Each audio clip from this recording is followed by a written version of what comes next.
Welcome back, everybody. I should say, welcome to the next episode. Today, I wanted to spend some time talking about Pikes Peak, America's mountain. Now, for any of you that follow me on social media, you'll have seen last week. I spent, well, no, I'm sorry. It was already, I forgot last week. I pretty much took the whole damn week off. So the week before that, I was in Colorado Springs for the entire week, hanging out for the 100th running of Pikes Peak. Pikes Peak International Hill Climb, to be more specific. This was an opportunity that I had wanted for, oh God, I don't even know how long. As long as I can remember, honestly. I think it's just a super cool event, and I really wanted to go check it out. So, what had happened, I guess we could back up from the beginning. Now, most events, you have to apply to get credentials.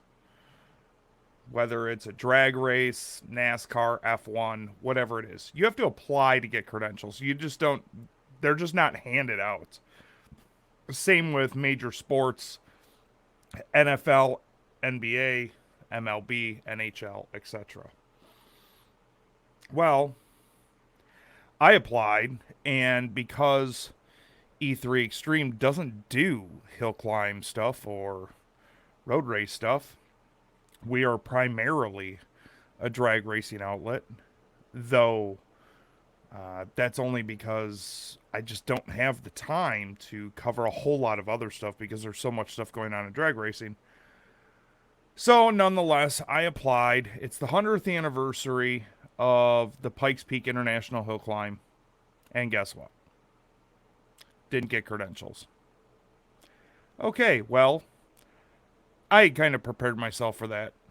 So I wasn't completely taken off guard. Disappointed, absolutely. So I'd made a social media post, just so you know, I won't be going, didn't get issued credentials, la da da da.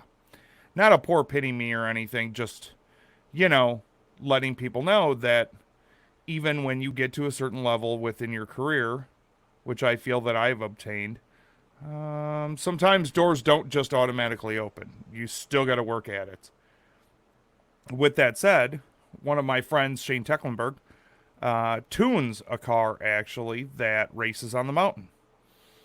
Don Wickstrom, the fastest pastor, an LMP3 that's been converted to twin turbos. A lot of that you'll learn about in an upcoming episode when Shane and I actually do an episode together so that he can talk about all the ins and outs, technical aspects of the LMP3 and everything that went into tuning a car that climbs the hill. So, I digress. I post on social media, and Shane gets a hold of me. Now, Shane and I have known each other for a while. Shane also tunes some pro mod cars, including Ed Thornton, who races in the Midwest Drag Racing Series, which obviously you guys know by now that I'm the series photographer over there. So, Shane and I know each other from a lot of different events, mostly in drag racing. Shane gets a hold of me and says, "Listen, I'm tuning a car up there. I'm going to talk to the owner if you're interested, and why don't you, as long as he's cool with it, come up and kind of be the team photographer for the week.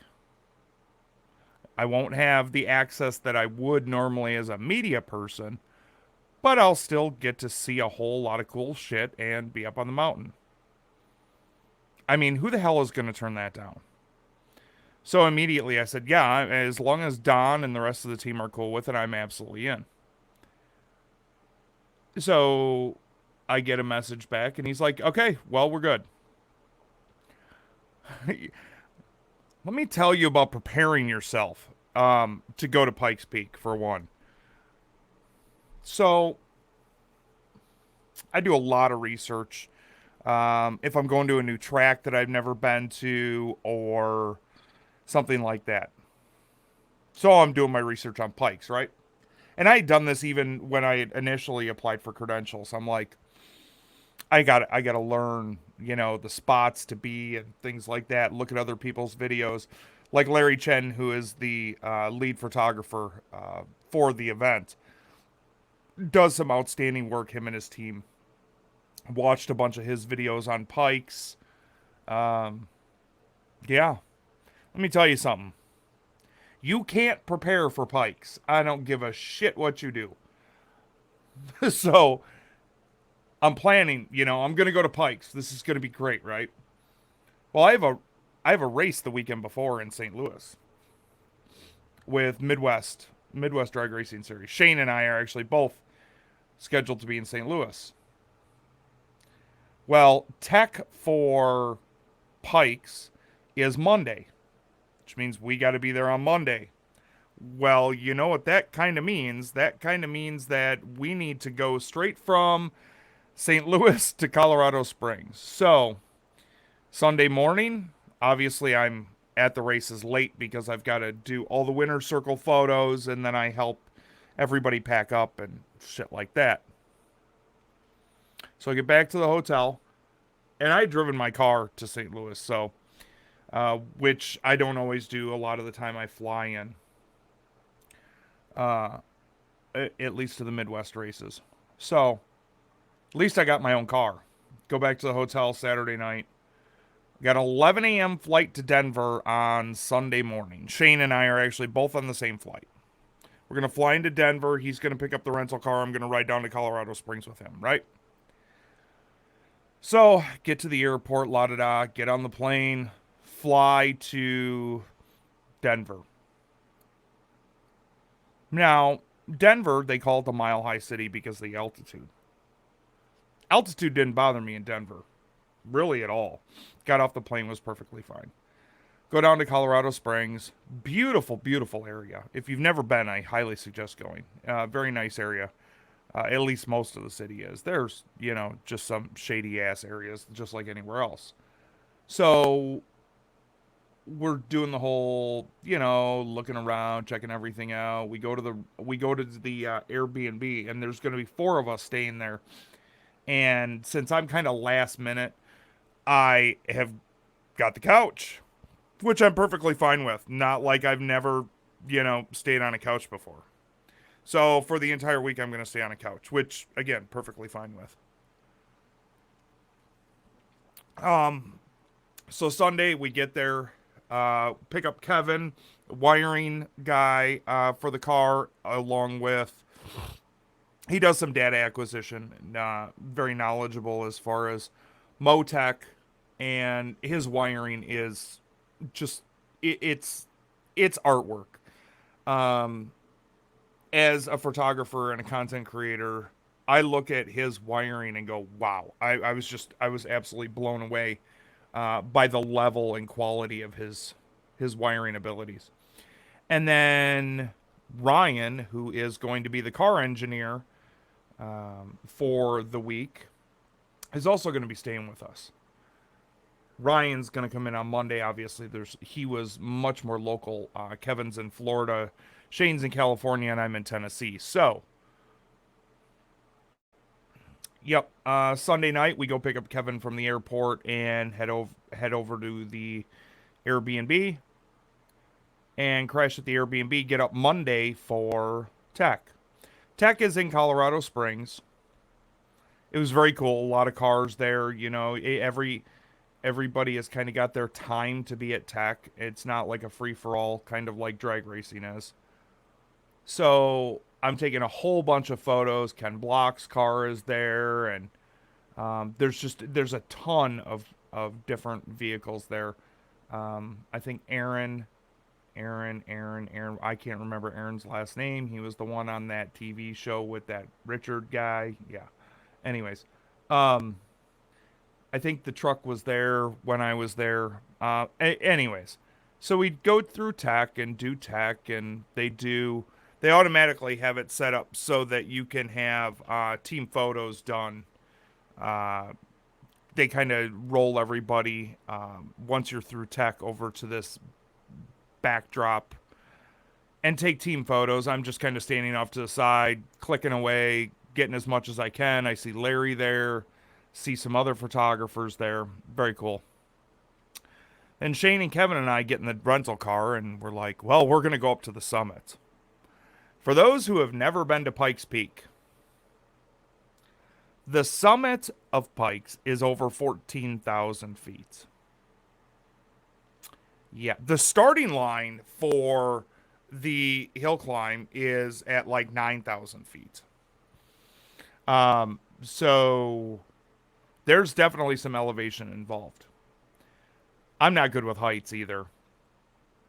Driving up the mountain, and I'm sitting in the back seat. I'm sitting in the back passenger side.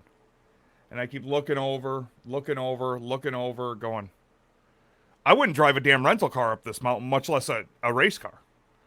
Like, I don't get intimidated by much, but I'm looking down going, yeah, no, that's a hard pass for me. Not going to happen. Hell no.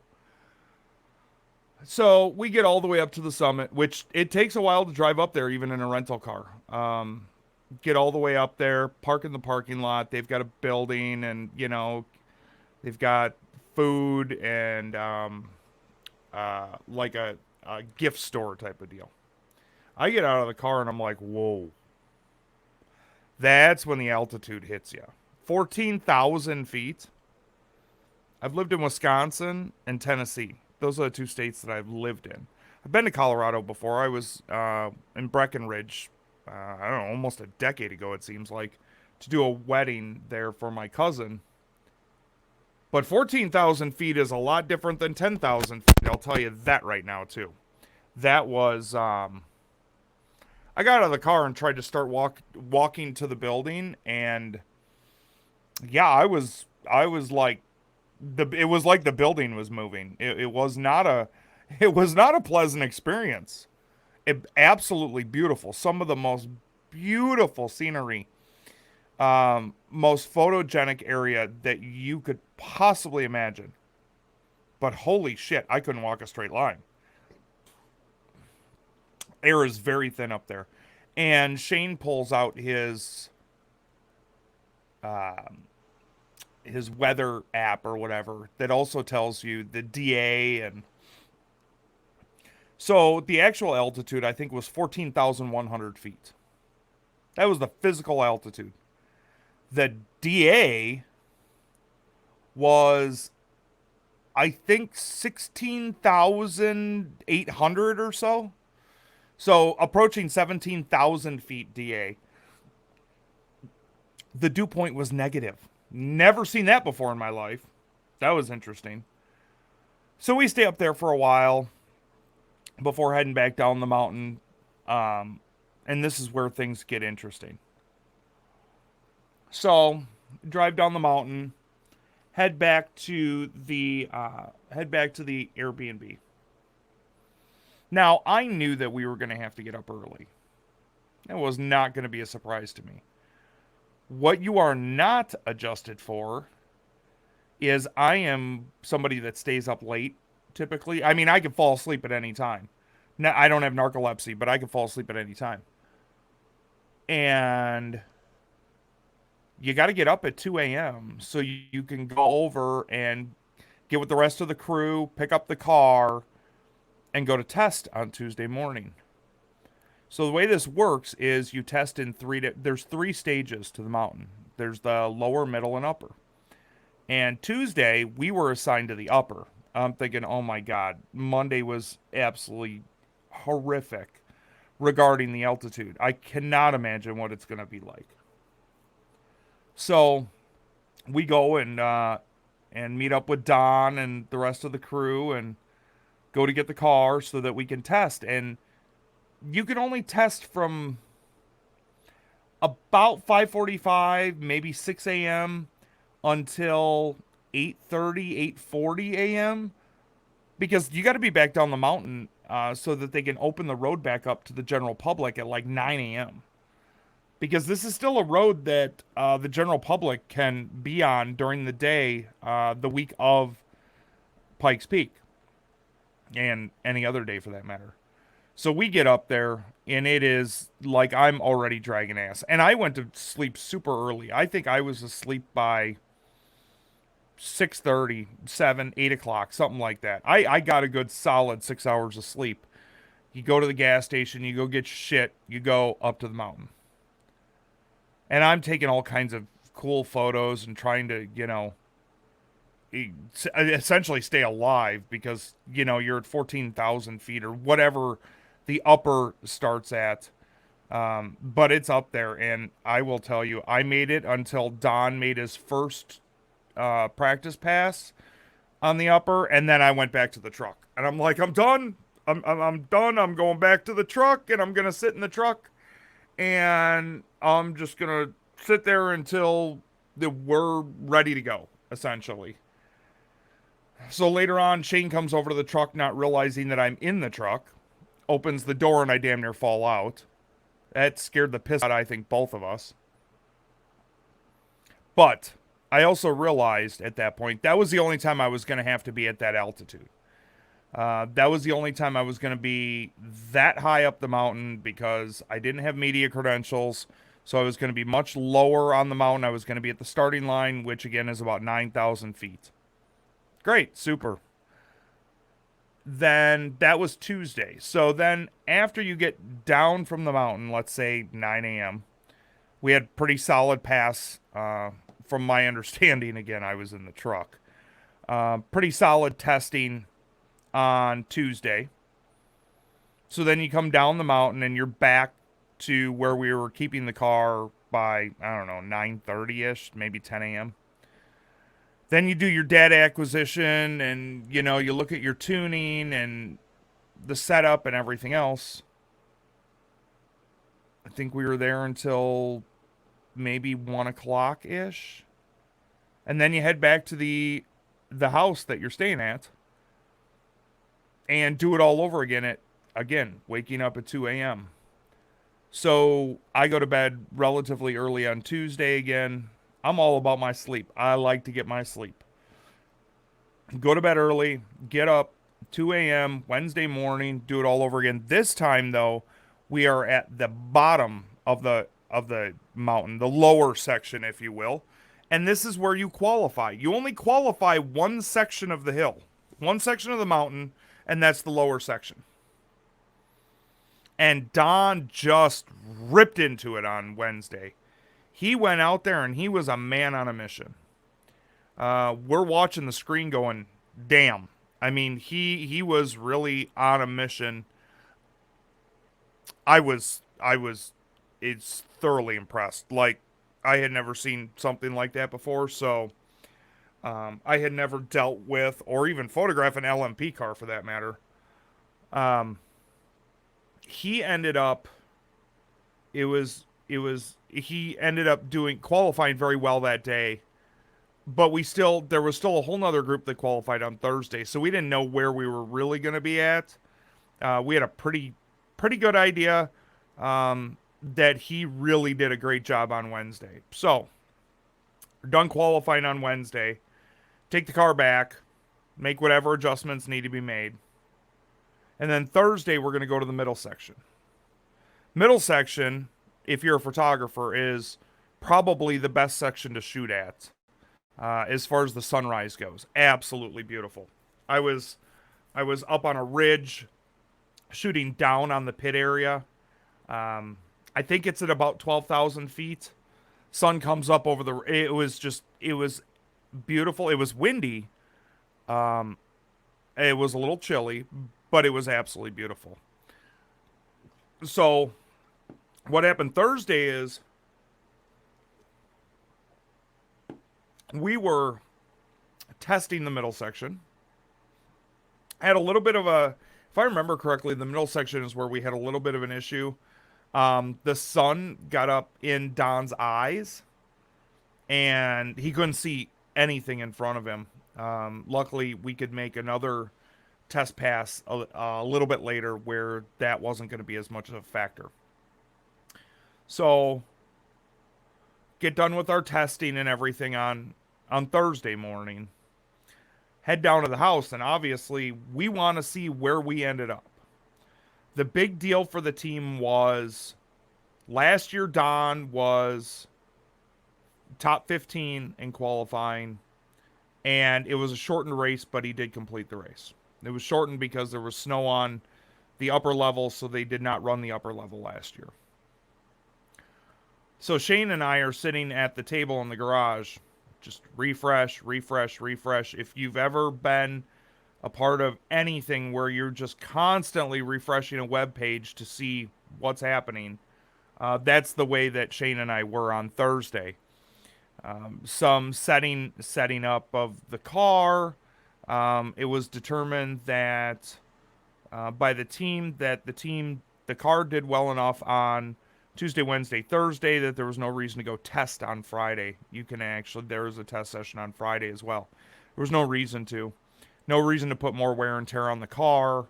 And Friday evening is Fan Fest, so that would have been a really damn long day had we had to do that. So we're sitting there and refreshing and refreshing and refreshing, and finally I get a 404 page not found, and I look at Shane and I'm like, well, I bet you they're doing something to that page. Refreshed it again. Finally, they had the qualifiers on there. They didn't have the final qualifying order, but they had the top qualifying times from that day. So Shane grabs a pen and a box, literally a box to write on, because we couldn't find a piece of paper apparently. Writes that down on a box what those times were, and then we could pull up Tuesday and Wednesday's times from that lower section and figure out where we were at.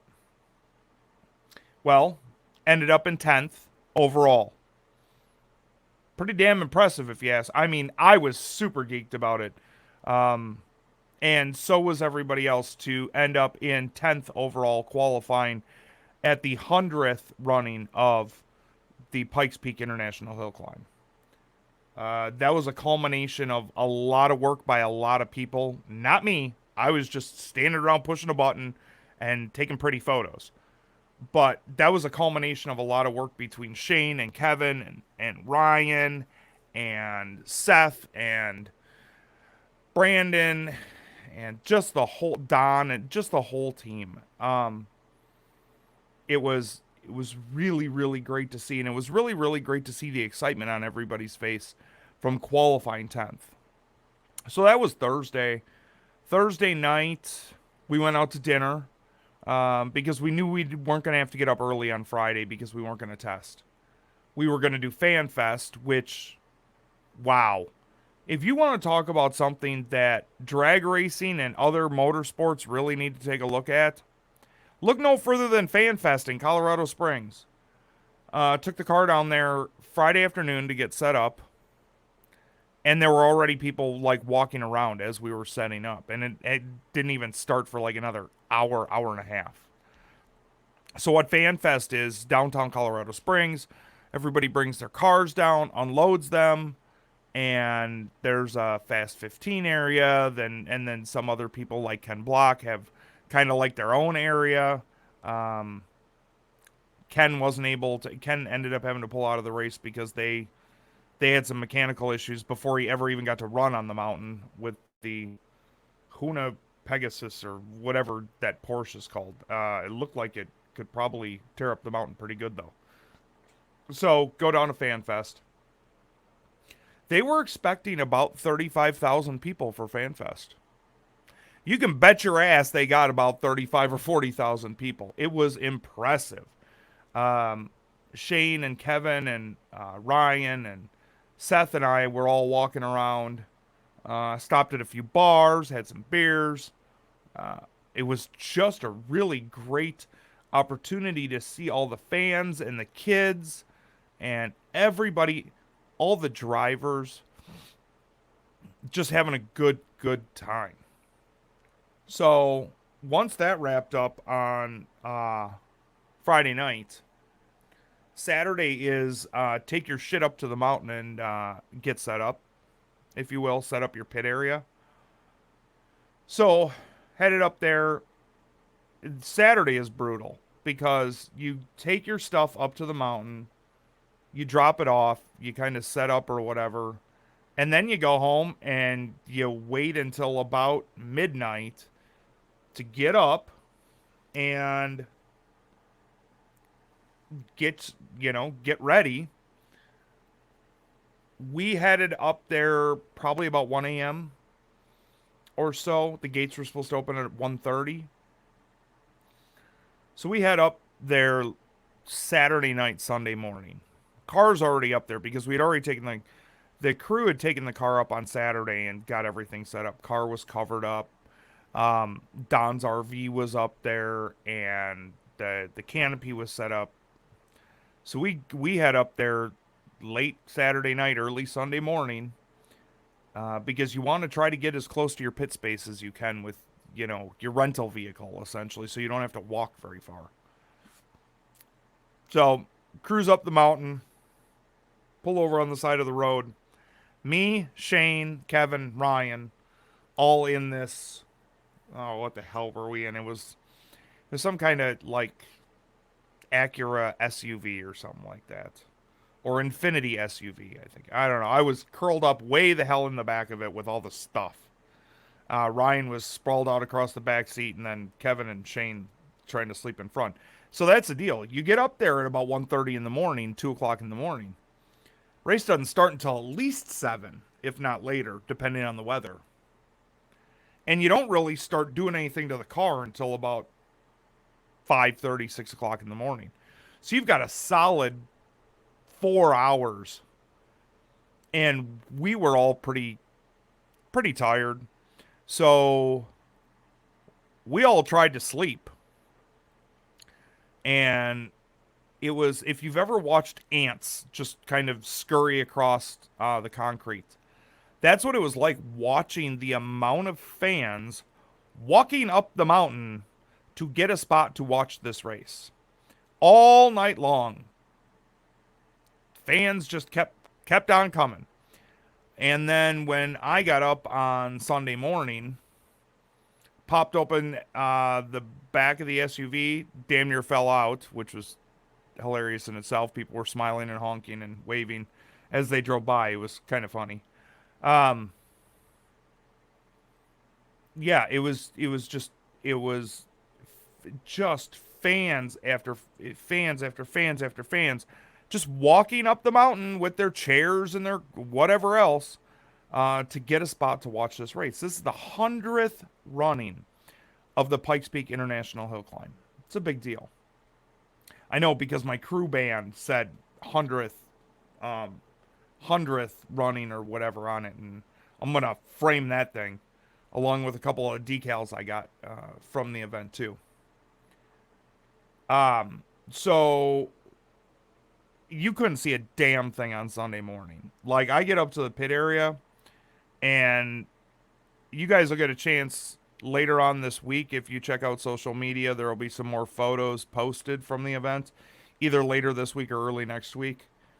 The starting line, you couldn't even see the first corner from the starting line. I mean, you were standing in a cloud of fog and mist. You couldn't see much of anything. Everyone thought I was nuts because I had a jacket on, but I also had shorts on and my flip-flop or my Crocs, because you guys know that's about all I wear. Everyone's like, "Aren't you cold?" No, I'm not cold. This is absolutely nuts, though, that people are going to race a car up this mountain in these conditions. So, few cars go, and you go based on your qualifier. So we were 10th in qualifying, but there were two other classes, like an exhibition class and a Porsche Cup class. And all of the people that run in that go up the mountain before us, and then we would be 10th after all of them run. So I kind of broke the rules a little bit, and as soon as we started pulling up to the starting line with the car, I was already up there. But I snuck around the back of the car and just followed the entire team right up to almost the starting line so I could get the photos that I want. Yeah, I probably broke the rules and shouldn't have, but there were very specific shots that I wanted to get, and I could not get them from anywhere else because Shane Tecklenburg was going to have the starting flag for Don. He had the green flag. He was dropping the green flag for Don to start the run. I wanted photos of that. I got photos of that. There's a whole story behind that I will tell you when I have Shane on, in regards to that specific photo, which I absolutely love. It's already floating around on social media. So I was super happy about that. And I was getting, a lot of people ask me, well, doesn't this fog really screw up your photos? No, it really helped, and made for some great photography on Sunday because I didn't have to deal with the glare of the sun or shadows or anything like that. It was just straight dense fog and mist and made for some really cool photos. So, anyways, Don takes off and we're all just kind of watching. You watch a live feed and they've got live timing and everything. Well, apparently the car in front of him at some point gets red flagged. I don't 100% know what it was for, whether it was mechanical or wildlife or whatever there was, because there was some wildlife like rabbits and yellow belly varmint, whatever it is, um, around the course. So Don comes back down the mountain, and it's pretty much a turn and burn at that point because you can't do anything. They essentially let him start over because it's not fair to him or his crew that he gets penalized because of some other car. So they let him come down and turn and burn. Fuel and tire pressure, I think, are the only things that you can do. You can't put tire warmers back on. You can't do any of it. You can't change tires. You can't do any of that stuff. You can add fuel, and I think you can check and adjust tire pressure, and that's it. So essentially turn and burn. Now I'm standing back in the pits because they won't let me back up in the starting line. Apparently they caught on to what the hell I was doing. So they weren't going to let me do it again, which is fine. Because I don't know if Shane was doing the green flag on that one anyways. So it wasn't here nor there. I got the shot that I needed to the first time. So I'm standing over in the pits, and one of the coolest things about this event, because you're not racing against other racers, you're essentially racing against the clock and the mountain. Those are your two things. You're racing the mountain, but you're racing against the clock. Guys from other teams in the same class as us, they were all coming over. Are you guys okay? Do you need any help? And like Shane and Kevin and those guys are on the starting line. I'm over in the pits, and I'm like, no, we're good. It was the guy in front of us that got red flagged and not us. So it was really, really cool to see the camaraderie all week long in regards to testing and then even on race day. Like, the objective is all the racers want the other racers to make it to the summit. They don't want anything bad to happen. They want everybody to be safe and make it and do well. It's really great to see the camaraderie that goes into it. So Don goes again. And we're all kind of standing around, we're figuring the conditions suck at this point. Like the lower section of the track is just, you can't see a damn thing. I think the middle section of the track had cleared up, and then it goes back up into shitty conditions again towards the top. It had snowed the night before up top again as well, but it all cleared off they got it cleared off the road. So, that was kudos to them for making sure that there was a safe-ish environment to actually race the car on, because that could have been terrible. I did see a video, unfortunately, of a car that crashed on the mountain. The driver was okay, but I have photos of the car before that happened, obviously. So Don is going up the mountain, and we're trying to listen to the live feed and watching the live feed and all this and that. All we care is that Don gets up the mountain safely. This is his fourth try at the mountain. First 2 years crashed out. Last year finished, but it was a shortened race. This would be the first year that he actually got to drive all the way to the summit, which is a huge accomplishment for any driver in hill climb to make the summit at Pikes. So many things can go wrong, whether it's weather, mechanical, um, just so many different tuning, so many different things can go wrong. So we're all standing back in the pits, and then Ryan, the engineer, he got the word from Don, I think via the radio or whatever, that Don had made the summit. Whole pit area just lost it. It was great, huge celebration. Everybody was so elated.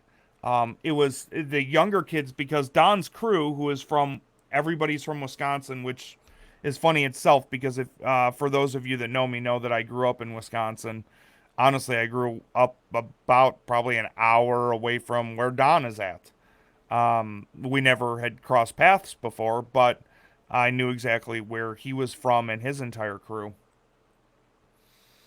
So he summits. The younger kids are so emotional about this, and the rest of us are just like overwhelmed by the fact that he had safely made it to the summit. I think it was about 12 and a half minutes. I don't remember the exact time, nor does it even matter. He made it to the summit. That was the huge thing. And to be even a small part of that team to document throughout the week um, everything that the team had gone through and things like that, that was pretty special for me as a photographer.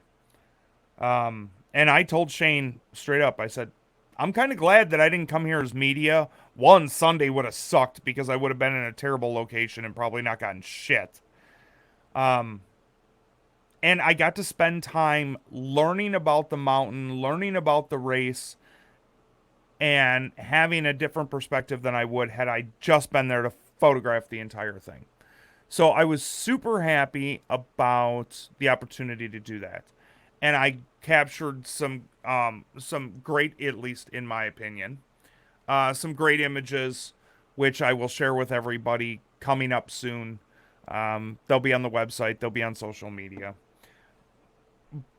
But I said throughout the week, when people ask me, what's it like to be up on the mountain and be a part of this event or whatever, you can't describe it.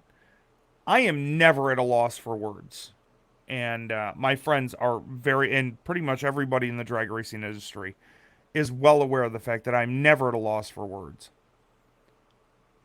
I don't think that there are words appropriate enough to describe what it's like to be on the mountain and experiencing Pikes Peak International Hill Climb. It is one of the most intense things that I've ever done in my life, and I would wholeheartedly do it again. But there are not words to be able to describe what it's like to be up there with those cars and those people and nature and the mountain and just the entire damn thing. It was it was intense. It was amazing and it was intense and it was it was very draining. There was one day where I was using canned oxygen and so was everybody else. Because that is a thing and it's a very important thing as part of being on the mountain. So you can't put it into words. Honestly, you really can't. Even as a photographer, the opportunities to create amazing content and take great photos. Um, Even without the cars being up there, just being up on the mountain, you could spend days just photographing the mountain itself. I mean, without the cars on it. And you add the cars and the time frame in which you're up there with the cars and things like that. It's intense. It's a great feeling as a photographer. I looked at some of my work and I was very happy with what I had captured. I hope that Don and the rest of the team were happy with it as well. I have put up some of my favorite photos already. I think I put those up last week. And I honestly have not edited the rest of the events. I plan on doing that this week. So there's that. But I tell you, as if you love motorsports and you love just cars and things like that, you've really got to check out this event. It has to become a bucket list event for you. If you don't, you are seriously missing out. And if you are a photographer and you can't get credentials, go as a fan. There are plenty of places that if you are willing to put in the work and go as a fan, you can capture amazing images. Um, so yeah, highly, highly recommend. Like, put it as a bucket list item. Do not go through life without going to Pikes Peak.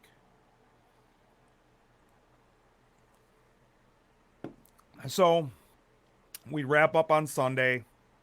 Go and congratulate some of the other teams that we'd been hanging out with for the week. Head back down to the house. And Shane had. I went to sleep early. Shane had a late flight on Sunday night. Ryan was driving home, I believe. And Kevin and I had early flights. I had a 6 a.m. flight out of Colorado Springs on Monday, and then I flew to St. Louis and still had to drive home from St. Louis. So I left, flew out of Colorado Springs at 6 a.m. I think I pulled in my driveway at about 11 o'clock on Monday night. It was a long day because it's a six and a half hour drive from St. Louis. So overall, just an absolutely amazing event.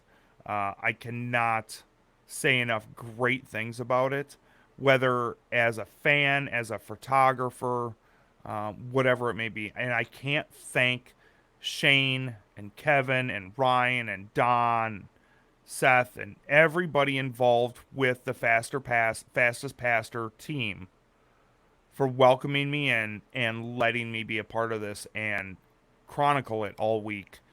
We've got some great content that's going to come out. Shane and I pretty much did like day-to-day recaps that I'm going to put all together into a single video that will be on the YouTube channel as well as other socials.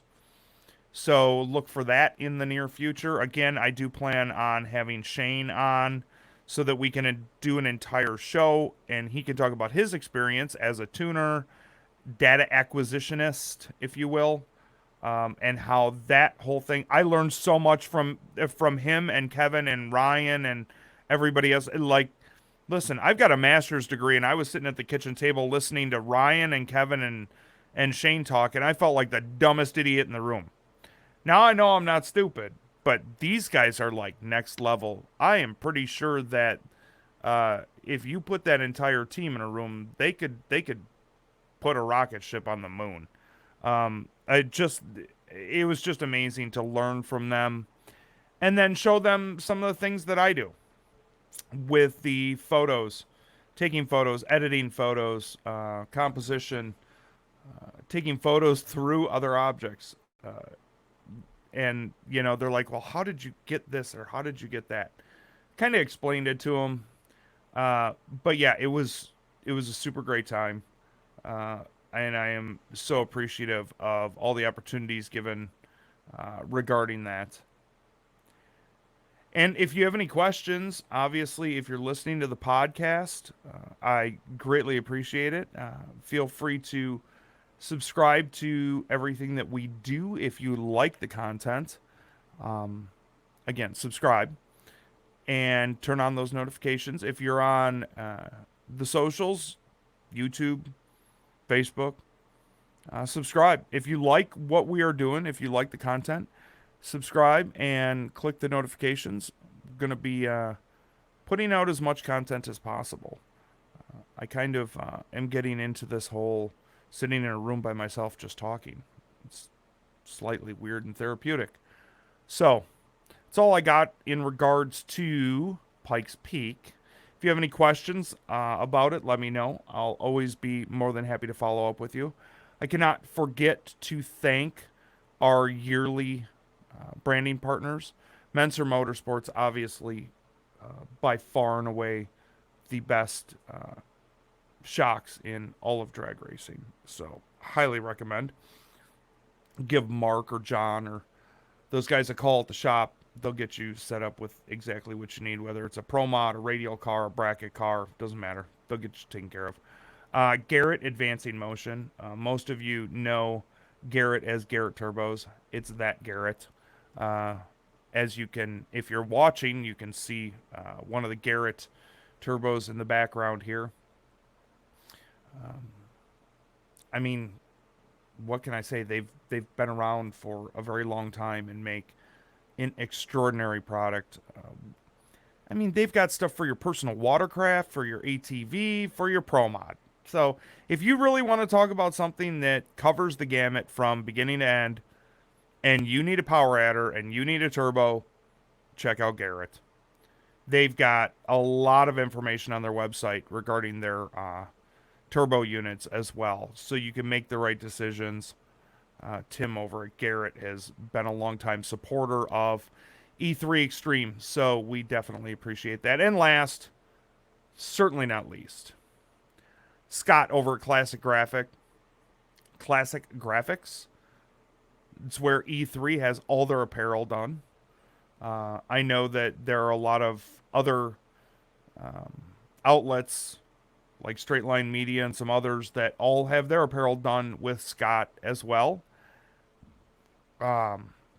Great artwork, great prices, amazing customer service. Never had a single problem with anything that Scott has sent me. So if you need crew shirts or t-shirts, whatever it may be, hit up Scott. Let him know that I sent you over there. He'll get you taken care of. So for the time being, I think that about concludes that. Like I said, click the subscribe, click the follow, click the notifications. Just clickety, click, click, click. And until next time, have a great one.